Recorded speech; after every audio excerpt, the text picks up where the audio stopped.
Bom dia, meus irmãos. Eu vos saúdo com a graça e a paz do Senhor Jesus. Louvado seja Deus, pois hoje nós entramos no terceiro dia de exposição do livro de 1 Crônicas.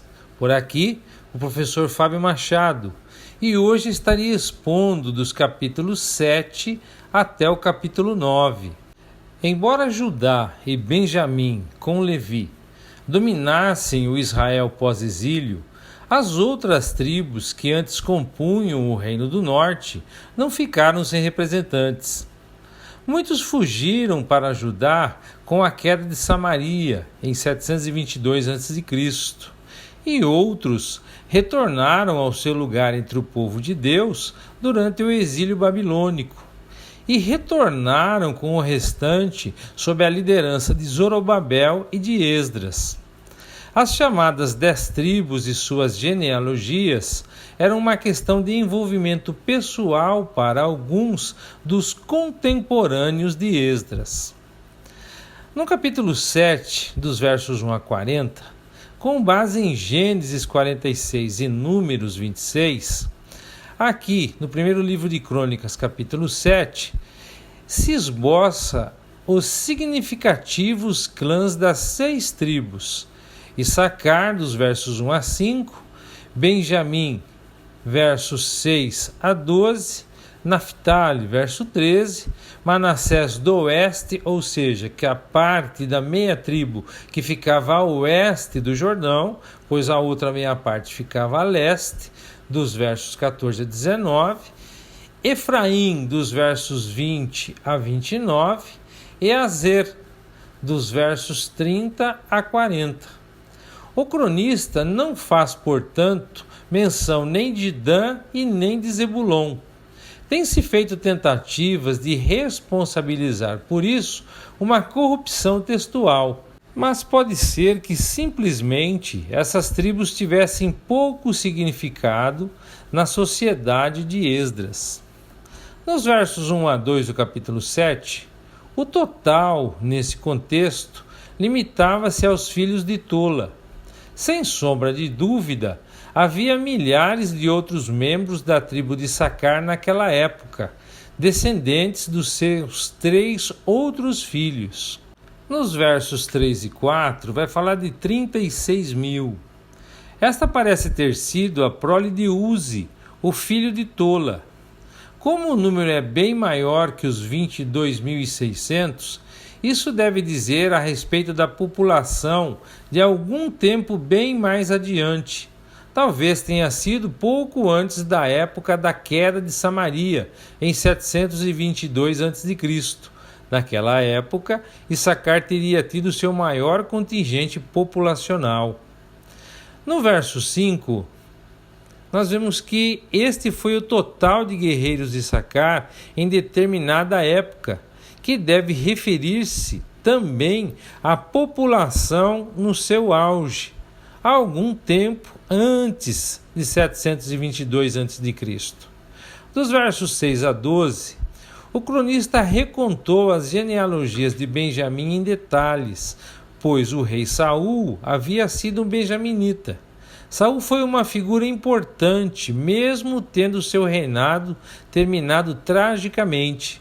A complexidade das genealogias bíblicas pode ser ilustrada comparando-se a lista dos filhos de Benjamim desta passagem com as aqui mesmo no primeiro livro de Crônicas, capítulo 8, versos 1 e 2.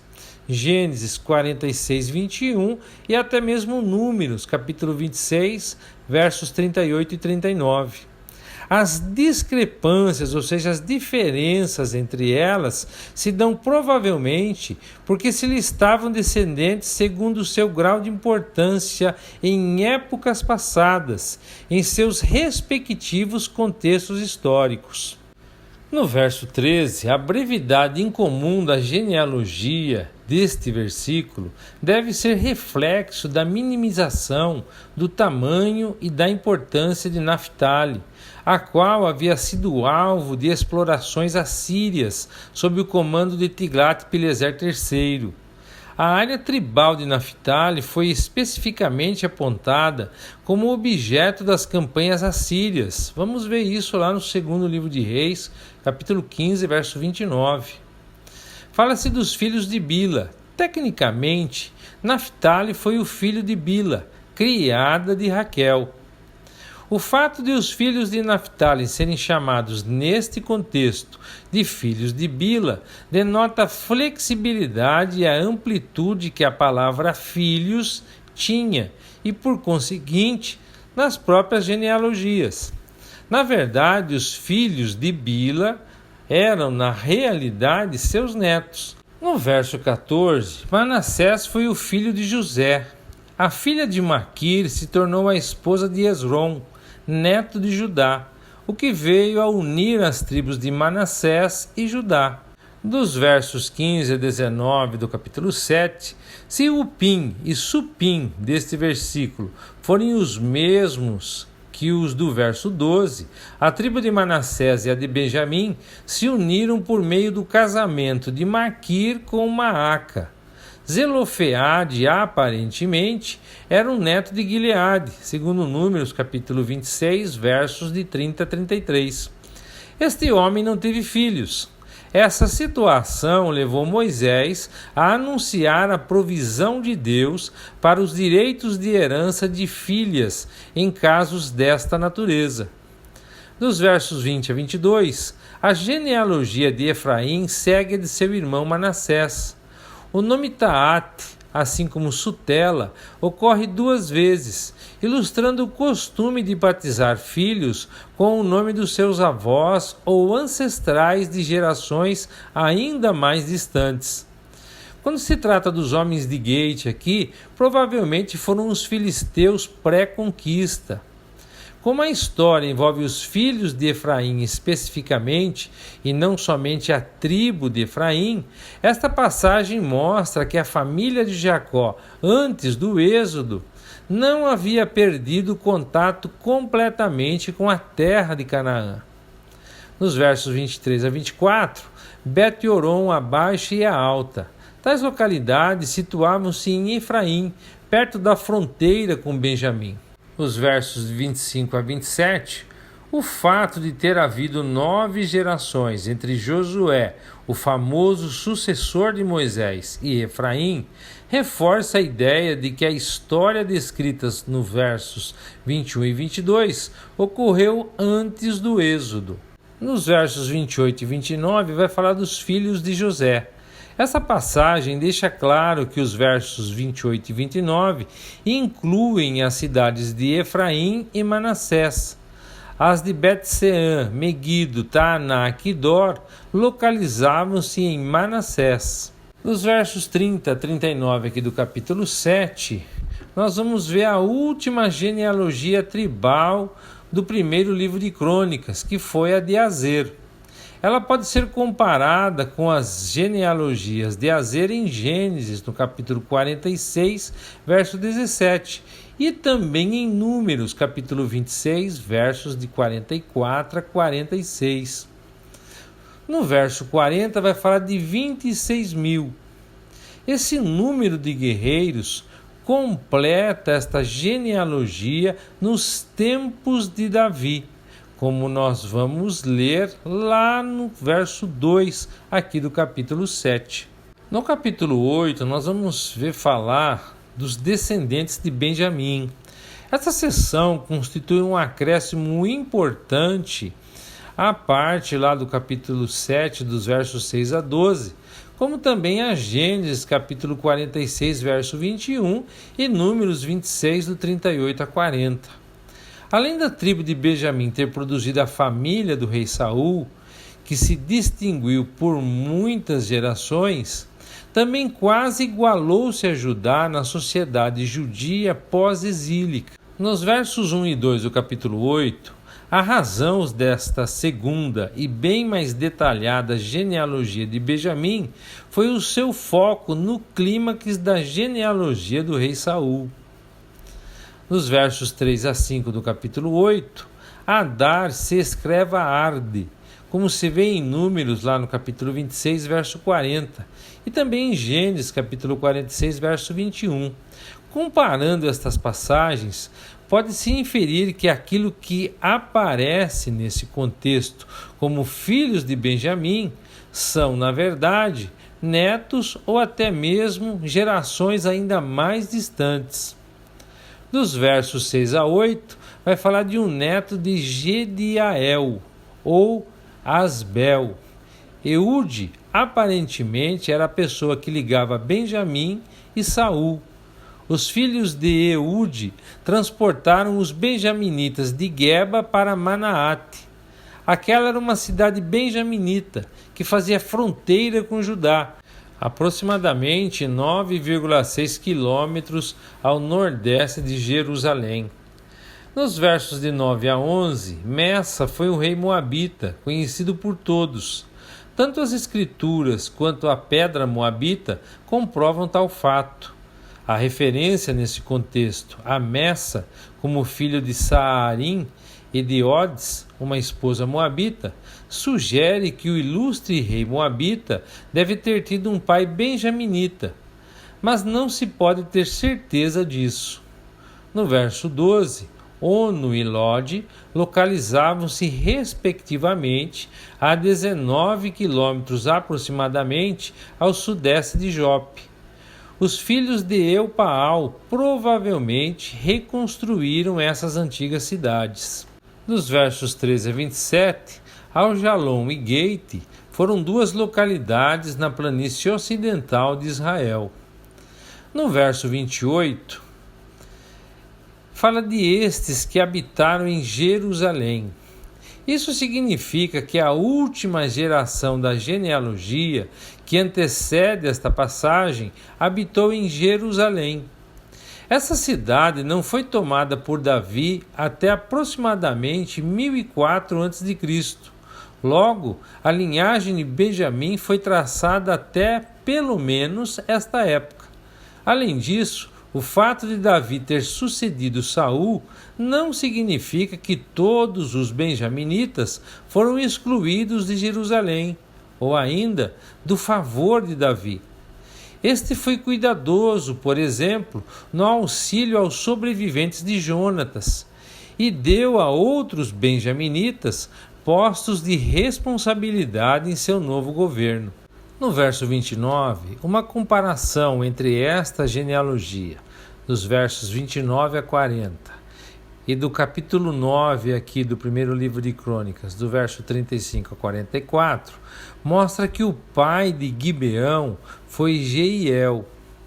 Gibeão foi uma importante cidade que existiu bem antes desta época, como aponta a narrativa de tal conquista, lá em Josué, no capítulo 9, dos versos 1 a 27. Dos versos 30 e 31, Quis foi o pai de Saul. Nesta passagem, o relacionamento entre Jeiel e Quis é incerto, pois Quis também é chamado de filho de Ner, no verso 33. Mas aqui no primeiro livro de Crônicas, no capítulo 9, verso 35 a 39, a linhagem é claramente traçada de Jeiel a Ner, a Quis e finalmente a Saul. No verso 32, como Saul não havia ainda nascido até este ponto da genealogia, a Jerusalém mencionada neste trecho é a cidade dos tempos pré-davídicos. Jerusalém permaneceu sob o controle jebusita até que Davi a conquistasse, o que é narrado lá no segundo livro de Samuel, no capítulo 5, versos de 6 a 10. Talvez nesta época os benjaminitas tenham coabitado com os jebusitas.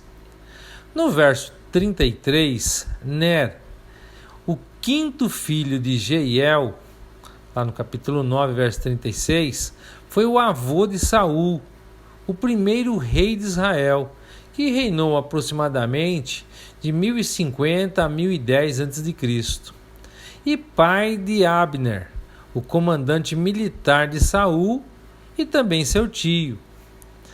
Abinadab, filho de Saul, foi morto com seu pai no campo de batalha em Gilboa, que é narrado lá no primeiro livro de Samuel, capítulo 31, verso 2. Esbaal, evidentemente, foi o filho mais novo de Saul, já que não consta nas genealogias do princípio do reinado de Saul. Ele sucedeu a Saul como rei do Reino do Norte, após o período de 5 anos em que Abner se encontrava no governo. O nome pagão Esbaal, que significa fogo de Baal, demonstra o grau a que Saul havia sucumbido ao sincretismo religioso. O autor do segundo livro de Samuel tentou subestimar as conotações pagãs de Esbaal, chamando-o de Isbosete, que significa o homem da vergonha. Dos versos 34 a 40 do capítulo 8, vemos que a mesma tendência pagã aparece no nome do filho de Jonatas, Merib-Baal, que quer dizer algo como Baal é o meu advogado, ou o herói de Baal, ou até mesmo o guerreiro de Baal. Ele foi intitulado Mefibosete, lá no livro de Samuel, ou aquele que espalha ou que tem vergonha, traduzindo. No capítulo 9, aqui do primeiro livro de Crônicas, nós temos os habitantes de Jerusalém, o que vamos ver nos versos de 1 a 34. Depois de um versículo tradicional, no verso 1, que serve de conclusão às genealogias de Israel, esta seção prossegue enumerando os habitantes de Jerusalém antes da tomada e destruição da cidade em 586 a.C. Consiste primariamente de uma lista de certos chefes de grandes grupos familiares ou clãs que moraram na capital. Dos versos 4 a 6 nós temos os clãs de Judá, dos versos 7 a 9 os clãs de Benjamim, dos versos 10 a 13 dos sacerdotes, dos versos 14 a 16 dos levitas em geral. Dos versos 17 ao verso 19a, nós temos a relação dos porteiros e guardas das portas do templo. E do verso 19b até o 33, temos uma descrição das obrigações dos levitas.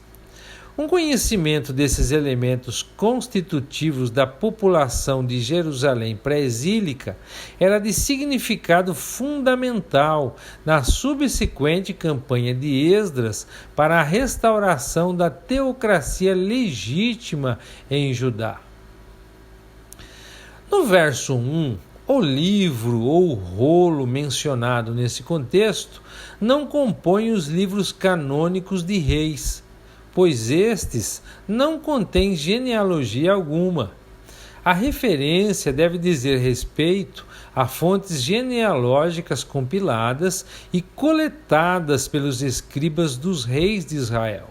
Ainda no verso 1, a referência ao cativeiro babilônico prepara o caminho para as genealogias e as listas que as seguem. Como mostra o verso 3, a evacuação das cidades de Judá deu lugar ao novo lar dos que retornavam, cujos nomes encontram-se no versículo seguinte. No verso 2 do capítulo 9, a deportação de Israel pelos assírios de 734 a 722 a.C. resultou na dispersão de Israel por todo o mundo mediterrâneo oriental. Contudo, pode-se entender a partir deste versículo que alguns israelitas se juntaram aos seus irmãos da Judéia ao retornarem da Babilônia após 539 a.C. A palavra netineu deriva do verbo hebraico que significa dar. Logo, significa os que se doaram ou aqueles que servem, e designava os servos do templo. No verso 3, Efraim e Manassés, essas duas tribos descendiam de José e foram especialmente abençoadas pelo Senhor. Entretanto, elas não pertenciam à nação de Judá. Essa é outra confirmação de que a comunidade incluía pessoas de Israel, assim como a da Judéia. Dos versos 4 a 10 do capítulo 9, o Tai e os nomes que o seguem não se confirmam nem mesmo nas listas de Neemias, que está lá no capítulo 11, versos de 4 a 24, o que parece aludir à mesma restauração pós-exílio. Pode ser que ambas as listas não quisessem ser exaustivas, e o cronista e Neemias, respectivamente, tenham escolhido os nomes em função de propósitos específicos que não têm mais o mesmo sentido para nós leitores de hoje. Os chamados Silonitas são os descendentes de Selá. Estes, com Pérez e Zerá, constituíram os 3 clãs de Judá, conforme Números capítulo 26, verso 20. Jedaias, Geu, Iaribe e Jaquim parecem ser os nomes do 2º, 1º e 21º, respectivamente, dos 24 turnos sacerdotais instituídos por Davi, conforme aqui o primeiro livro de Crônicas, capítulo 27, versos de 7 a 18, e não somente indivíduos. Nos versos 11 a 13 do capítulo 9, Azarias foi um príncipe da casa de Deus. Ele foi sumo sacerdote em cerca de 600 a.C., um pouco antes do cativeiro. A lista de sacerdotes que se segue aparece bem abreviada se comparada com a lista do capítulo 6, versos de 3 a 15. Novamente, isso indica que as genealogias bíblicas, mesmo podendo ser atestadas, não são sempre completas. Dos versos 14 a 16, o padrão para dividir a genealogia dos levitas de acordo com os 3 filhos de Levi não é aplicado nesse trecho. Em vez disso, há 7 famílias listadas nos versos de 14 a 16, 6 das quais viviam em Jerusalém e uma em Netofa. Merari é mencionada, mas Coate e Gerson não. No lugar de Gerson está o seu descendente, Asaf. Shedutum é um outro nome para Etã, descendente de Merari. Ambos os versos 14 e 16 parecem listar meraritas. Quando a referência a Eucana, nós vemos que a presença desse nome sugere que esta família tenha sido coatita. Nós também temos uma referência aos netofatitas. Isso se refere aos habitantes da vila de Netofa, um pouco mais de 4,5 km ao sudeste de Belém. Os gersonitas e os meraritas, evidentemente, viviam em Jerusalém, no período pós-exílio, enquanto que os coatitas ou os levitas coraitas viviam em Netofa. Nos versos 17 e 18, nós temos a porta do rei para o oriente. Esta foi a famosa porta na parte oriental do templo. Após os dias do tabernáculo no deserto e desde o tempo de Zacarias e do tempo de Salomão, os coraitas foram responsáveis por guardar as portas e por cuidar do lugar de adoração. Nos versos de 19 a 21, como descendentes de Coate, Corá e sua linhagem eram bem próximos do sacerdócio. Entretanto, eles não podiam ser sacerdotes, pois descendiam de Izar e não de Arão. A sua íntima ligação explica porque estes levitas ministravam dentro do templo. Nos versos de 22 a 24 do capítulo 9, os porteiros tiveram a sua nomeação nos dias de Davi e Samuel. Como Samuel faleceu muito antes de Davi fazer as suas nomeações, o cronista deve estar dizendo que Davi foi encorajado e instruído pelo profeta desde a juventude. Logo, de certa forma, Samuel nomeou os porteiros por intermédio de Davi. No verso 25, Os porteiros habitavam vilas ao redor de Jerusalém, segundo o verso 22. Eles iam em sistema de revezamento a Jerusalém para cuidar de seus deveres no templo, onde serviam por períodos de 7 dias. No verso 26 vai citar os porteiros mores. Como a cidade e o templo tinham 4 lados e 4 portas principais, devia haver 4 levitas encarregados de vigiá-los. Eles abriam e fechavam as portas, bem como providenciavam segurança, além de vigiar todos os outros ambientes do templo. Quando se fala em tesouros, este termo diz respeito aos lugares onde o dinheiro era guardado, assim como os ambientes onde se estocavam bens em geral. Do verso 27 a 29 do capítulo 9, apesar de os levitas que trabalhavam como porteiros terem vivido em vilas vizinhas, os porteiros mores devem ter vivido dentro dos limites da cidade, provavelmente perto das portas do templo.